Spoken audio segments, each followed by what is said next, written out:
Seja muito bem-vindo, eu sou Luciano S. e esse é o canal Casos Sobrenaturais Reais. Não deixe de fazer a sua inscrição e ativar o sininho para não perder os próximos vídeos e escreva nos comentários de que cidade você está nos assistindo. Desde já, o nosso muito obrigado.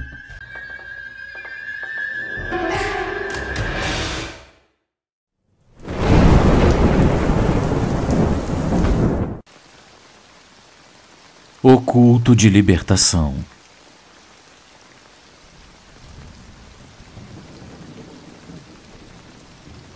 Olá, Luciano. Boa noite. Meu nome é Daniele e eu adoro ouvir os relatos do seu canal. Eu gosto muito do trabalho que vocês fazem. Eu sou da região do Triângulo Mineiro, mas eu não direi de onde exatamente, porque uma das minhas irmãs também ouve os seus relatos. Há alguns dias, eu estava ouvindo um relato que dizia que nunca devemos deixar de cumprir as promessas que fazemos, e eu me lembrei de algo que aconteceu na minha infância, então eu decidi compartilhar isso com vocês. Minha família é cristã, e desde que eu tinha 5 anos, nós sempre frequentamos a igreja. Quando eu tinha 11, meus pais se tornaram diáconos, e meu pai também se tornou líder de louvor. Meus irmãos e eu praticamente passávamos todo o tempo na igreja, porque tínhamos que estar lá com eles, ajudando no que fosse necessário. Dessa forma, eu acabei participando dos cultos de louvor também. Era algo muito cansativo, porque ao sair da escola, tínhamos que ir aos ensaios e só podíamos descansar um dia na semana. Principalmente quando havia algum evento de evangelização, que era quando se fazia cultos 2 ou 3 dias seguidos, e ao final se oferecia uma ceia às pessoas, como uma forma de convidá-las a conhecer a Deus. Nesses eventos via-se de tudo: pessoas falando em línguas, libertações, pessoas chorando, gritando, pulando, rindo, enfim, muitas coisas às quais você acaba se acostumando e que não te causam mais surpresa. Mas eu lembro de que um dia, em um desses eventos, estávamos tocando no louvor já no final do culto. Eu me lembro muito bem que havia muita gente, e entre elas um senhor que levava sua esposa, uma senhora muito alta, bonita, mas com uma expressão irritada, como se ela estivesse com raiva de alguma coisa. Eu me lembro porque eles estavam sentados na primeira fila, bem em frente ao púlpito. Quando o pastor da igreja perguntou se havia alguém que estava precisando de oração, o marido da senhora se levantou e caminhou até ele. Eles conversaram em voz baixa por um tempo, e o pastor virou-se para a pastora, sua esposa, e pediu que ela se aproximasse. Eles conversaram em voz baixa por um momento, e depois a pastora assentiu com a cabeça, se aproximou da senhora e começou a orar por ela. O pastor virou-se e continuou orando por outras pessoas. Então, quando a pastora se aproximou para orar pela senhora, ela começou a gritar e se deixou cair no chão. A pastora continuou orando, e à medida que a sua oração ficava mais intensa, a senhora começou a se contorcer no chão como uma serpente, enquanto gritava para que a pastora se calasse. Luciana, minha mãe, se aproximou para ajudar a pastora, e as duas tentavam orar por ela. Eu estava muito assustada, pois eu já tinha visto uma libertação, mas nunca algo assim. Era impossível não ver, porque a senhora se contorcia de uma maneira muito estranha. O pastor também se aproximou para orar por ela, e os três, juntos, pareciam que estavam conseguindo libertar a mulher, pois ela parou de gritar. Mas de repente a mulher levantou a cabeça, e eu lembro que suas pupilas estavam muito dilatadas, quase parecendo que seus olhos estavam completamente negros. Quando ela levantou o olhar, parecia que ela estava procurando uma pessoa. Meu pai, que estava no louvor por ser o líder, nos disse para não olharmos diretamente nos olhos dela, para fecharmos os olhos e cantarmos com força, com muita fé. Eu tentava fazer isso, mas ao mesmo tempo eu tinha curiosidade de ver o que estava acontecendo, se realmente os olhos dela estavam negros ou se era apenas a minha imaginação. Eu abri os olhos só um pouco e eu pude ver o marido da senhora ajudando a carregá-la para um pequeno quarto que ficava ao lado do púlpito. Minha mãe e a pastora entraram lá com ela, e nós continuamos com o culto até o fim.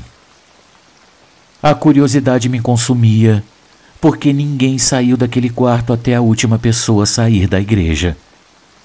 Depois de algum tempo, a senhora saiu caminhando muito cansada. O seu marido a ajudava, e os dois agradeciam a pastora e a minha mãe. Todos nós do louvor estávamos comendo a ceia e trocando olhares, tentando imaginar o que poderia ter acontecido para uma libertação ser tão intensa e longa. Todos tínhamos entre 12 e 15 anos, então não era como se realmente soubéssemos muito sobre o assunto. Por mais envolvidos que estivéssemos no louvor, não nos deixavam participar de libertações fortes e nem de eventos desse tipo.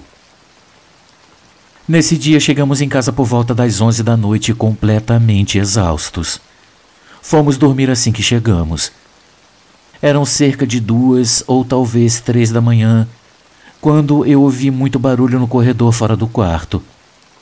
Eu acordei e percebi que a minha irmã mais velha estava chorando. Eu perguntei o que estava acontecendo e ela me disse para não sair, que a minha mãe não estava bem, mas que eu não deveria sair. Ela é 2 anos mais velha que eu, muito madura e centrada, e até hoje ela é muito envolvida na igreja. Ela sempre teve um dom, ou pelo menos é assim que chamamos na comunidade cristã. Ela percebe espíritos ou demônios que algumas pessoas trazem.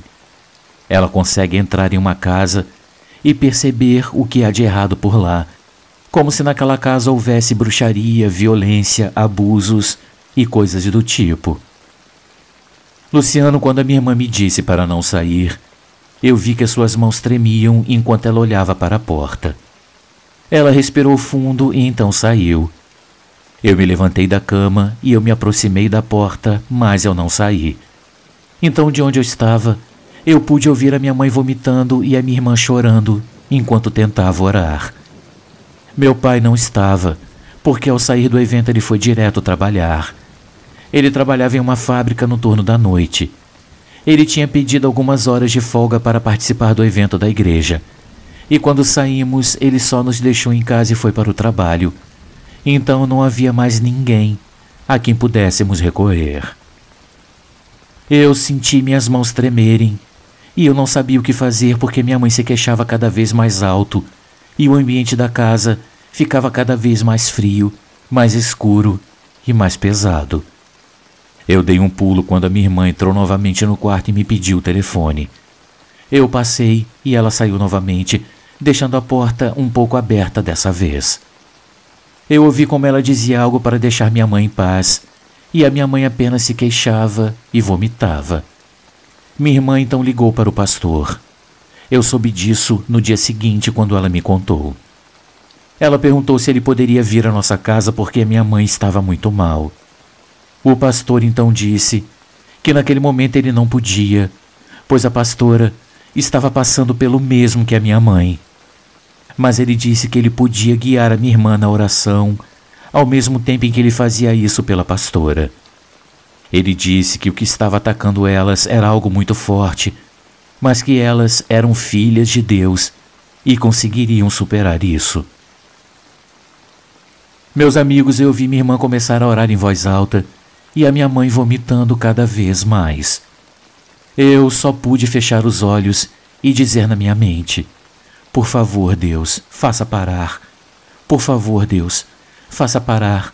Por favor, pare com isso. Eu não conseguia parar de pensar nisso. Essa frase era a única coisa na minha cabeça. Depois de uns 20 minutos, tudo pareceu se acalmar. Eu me aproximei da porta e abri um pouco mais. E eu vi a minha irmã ajudando a minha mãe a voltar para o quarto. A minha irmã me disse para dormir que estava tudo bem, que ela dormiria com a minha mãe. Então eu voltei para a cama, mas eu não consegui dormir bem naquela noite. Sempre que eu fechava os olhos, eu via aquela senhora se contorcendo com os olhos negros. Na manhã seguinte, tudo estava como se nada tivesse acontecido.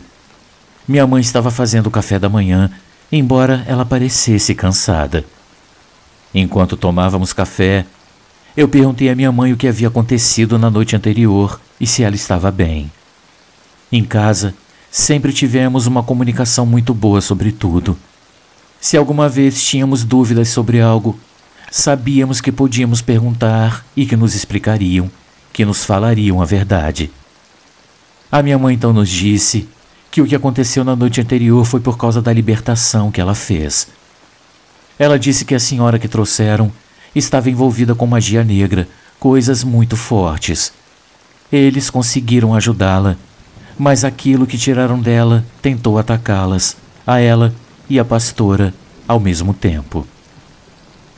Minha mãe nos explicou que eles não esperavam fazer uma libertação tão forte sem preparação, mas eles não podiam deixar de ajudar aquela senhora porque ela estava muito mal.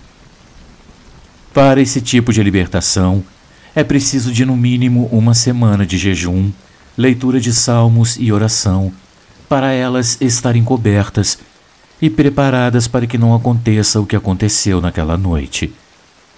Eu perguntei à minha irmã se ela tinha conseguido ver o que estava atacando a minha mãe, e ela disse que não conseguiu ver completamente.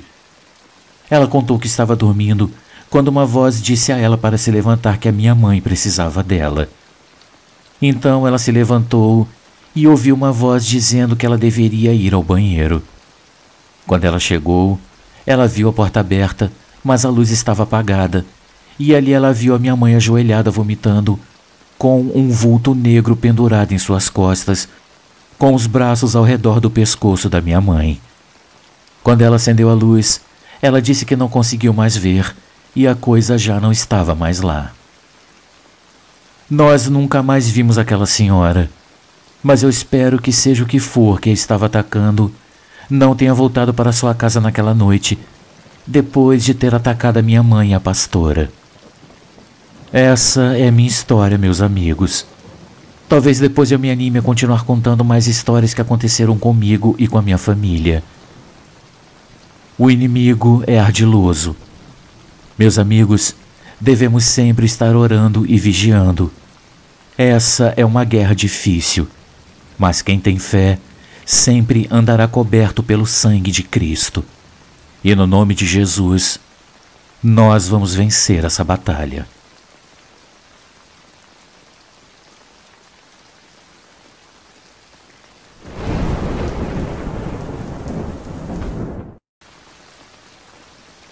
A imagem que falava.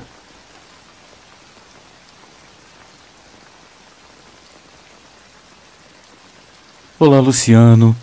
Eu gostaria de manter o meu nome em sigilo, assim como a cidade onde eu moro. Eu espero que você e seus inscritos entendam, pois essa história aconteceu com a minha mãe e ela não sabe que eu estou contando isso aqui no canal. Minha mãe é ministra de uma igreja que fica perto da nossa casa. Tudo isso aconteceu em uma tarde de domingo depois da missa. A maioria das pessoas já tinha ido embora e só restavam algumas ainda sentadas fazendo suas orações. Minha mãe estava ocupada com suas tarefas quando ouviu um grito que a deixou gelada. O grito vinha do depósito onde uma grande estátua de Jesus Cristo ficava guardada. Minha mãe conta que ficou petrificada tentando entender o que havia acontecido quando ela viu um homem sair correndo de dentro do depósito, como se ele tivesse presenciado algo terrível. Ele estava pálido e tremia dos pés à cabeça. Ele contou, gaguejando, que enquanto estava lá ajoelhado rezando, ele ouviu um leve rangido, mas notou rapidamente que, ao abrir os olhos, se deparou com a estátua de Cristo olhando fixamente para ele. Ele jura que os lábios dela estavam se movendo, mas nenhuma voz saía. O susto que o homem levou naquele dia foi enorme, e isso se refletiu em seu rosto. Minha mãe, que não é do tipo de se assustar facilmente, ficou preocupada e foi até o depósito com mais algumas pessoas. Todos esperavam ver algo estranho, mas a estátua estava lá, do mesmo jeito de sempre, olhando para frente com seu rosto petrificado. O homem saiu correndo dali e nunca mais voltou à igreja. Mas, Luciano, o ponto aqui é que antes mesmo disso acontecer, todo mundo já sabia que aquele homem era problemático. As pessoas diziam que ele roubava em outras áreas e que devia dinheiro a pessoas perigosas. Todos ficaram sem saber como ele havia conseguido entrar naquele depósito que ficava sempre trancado e o que ele queria lá dentro, pois depois daquele dia, ele simplesmente desapareceu. Como ele não tinha família conhecida nem ninguém próximo na comunidade, nunca soubemos o que aconteceu com ele. Muito obrigado por ler o meu relato. Eu gostaria de saber nos comentários o que os inscritos do canal pensam sobre isso que aconteceu. Eu acredito que foi um sinal divino para que ele parasse de fazer o que fazia. Um grande abraço a todos.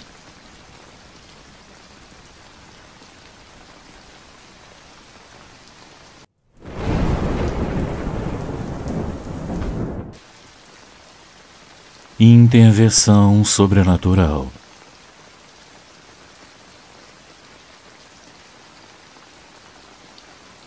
Olá, Luciano. Eu quero começar dizendo que eu adoro o seu canal. Eu gosto muito de como você narra as histórias e a sua voz é muito agradável.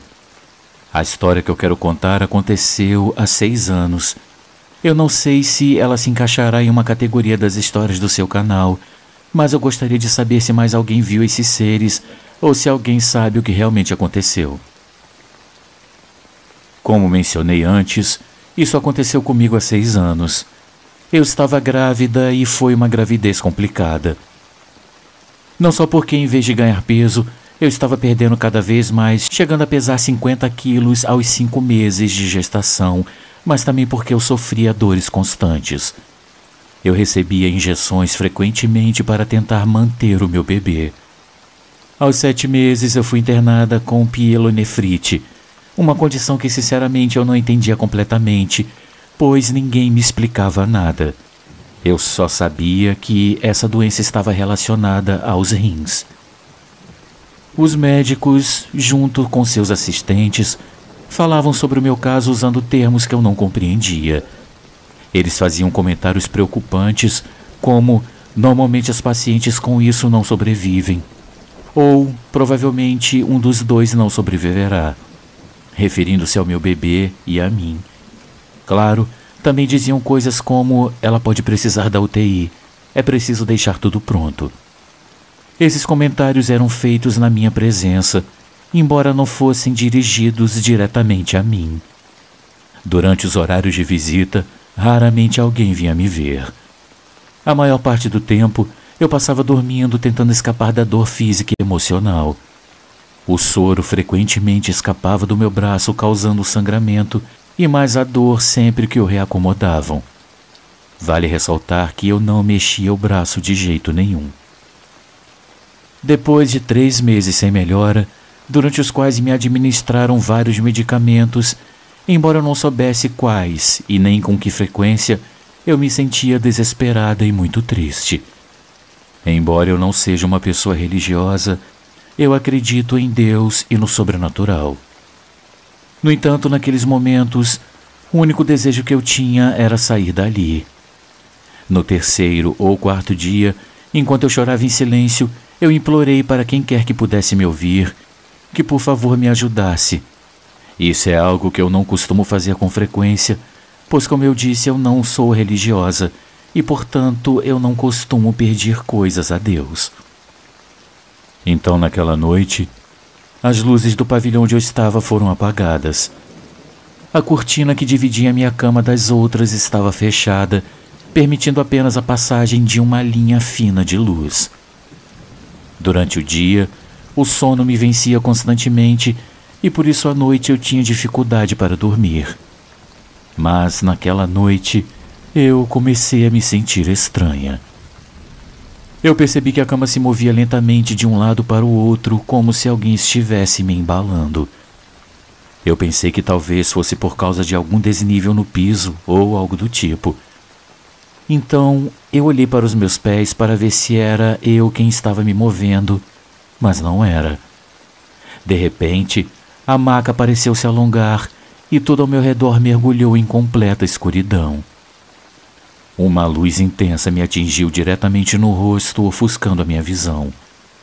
Uma sombra bloqueou essa luz, e ao focar o meu olhar, eu notei que eu não estava mais deitada no meu colchão. Agora eu estava deitada em uma cama metálica, e ao meu redor havia 3 seres que pareciam sombras profundamente escuras, com uma forma humanoide. Seus corpos eram alongados e finos e eles não tinham rosto. Eles eram a personificação da escuridão absoluta. Um deles estava à minha direita, outro à minha esquerda e o terceiro na cabeceira. O ser mais próximo a mim, na cabeceira, colocou suas mãos sobre mim sem me tocar e depois as estendeu para os lados, como se me dividisse em 3, separando o meu espírito, o meu bebê e o meu corpo físico. Agora, eu observava tudo como se estivesse em um sonho astral. O ser à minha direita pegou o meu bebê, que estava em posição fetal, e o colocou em uma mesa de metal menor. A entidade à esquerda introduziu as mãos no meu corpo físico na altura das minhas costelas, um pouco mais abaixo, e retirou 2 coisas. Eu estava muito surpresa e não tinha medo, mas eu não entendia nada. O ser que estava na cabeceira falou comigo. Eu não me lembro da sua voz, mas eu me lembro bem do que ele me disse. Vocês ficarão bem. A enfermeira vai lhe dar um medicamento. Agora você vai dormir e amanhã você terá alta. Luciano, enquanto me dizia isso, o ser à direita reintroduziu meu bebê em meu ventre. O da esquerda colocou de volta em meu corpo que havia tirado, que estava vermelho agora, assim como o meu bebê. O ser colocou suas mãos novamente aos lados e fez o oposto do que havia feito antes. Ou seja, ele juntou as mãos e me devolveu meu corpo físico. Quase imediatamente, a enfermeira abriu a cortina e disse: "Que bom que você está acordada. Eu vou colocar o seu remédio." Ela o injetou na seringa, o que me assustou um pouco, mas ao mesmo tempo eu achei incrível e interessante, e até um pouco engraçado. Eu adormeci, e no dia seguinte, quando me acordaram para o café da manhã, eu pude me sentar como se nada tivesse acontecido. Amigos, eu não sentia dor alguma, nem nas costas, apesar de ter passado tanto tempo deitada. Não sentia dor no braço ou na cabeça. A dor pela qual eu havia sido internada havia desaparecido. O médico veio me examinar, perguntou como eu me sentia e disse que se eu estivesse bem, eu receberia alta naquele mesmo dia. Eu estava muito feliz e grata àqueles seres. Tudo foi tão repentino que, como ninguém iria me visitar, eu tive que pedir emprestado o celular ao enfermeiro para que a minha mãe viesse me buscar. Ela me contou que chegou a pensar que talvez esse fosse como um daqueles casos em que os pacientes melhoram do nada e depois morrem. Mas, felizmente, isso não aconteceu. Luciano, meu bebê, nasceu perfeitamente bem 2 meses depois, e tudo correu bem durante esses anos. Como eu disse, eu não sei se esse fato se encaixa em algum tema dos seus vídeos, pois de nenhuma forma ele é aterrorizante. Mas eu espero que seus inscritos gostem da minha história e saibam que ela aconteceu de verdade. E eu só posso atribuir essa minha cura à intervenção sobrenatural desses seres tão especiais. Muito obrigada a todos.